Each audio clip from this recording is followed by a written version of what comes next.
દેશના ગૃહપ્રધાન તેમજ ગાંધીનગરના સાંસદ આવતીકાલ 27મીએ કલોલ આવવાના હોવાથી પોલીસ રિહર્સલ યોજાયું.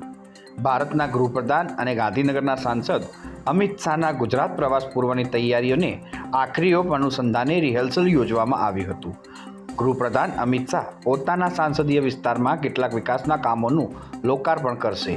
ગૃહપ્રધાનની તારીખ 27મી ફેબ્રુઆરી મંગળવારે કલોલ શહેરના મધ્યે આવેલા કપિલેશ્વર મહાદેવના પૌરાણિક મંદિર તેમજ મંદિરના તળાવના કામની સમીક્ષા કરી જરૂરી માહિતી મેળવી સ્થાનિક સત્તાધીશોને અને અધિકારીઓને માર્ગદર્શન આપશે. જ્યારે કલોલ તાલુકાના સહીજ ગામની સીમમાં આવે હાઈવે ઉપર સ્વામિનારાયણ ગુરુકુલ ખાતે સંસ્થાની ખાનગી મેડિકલ કોલેજ અને હોસ્પિટલનું લોકાર્પણ કરશે.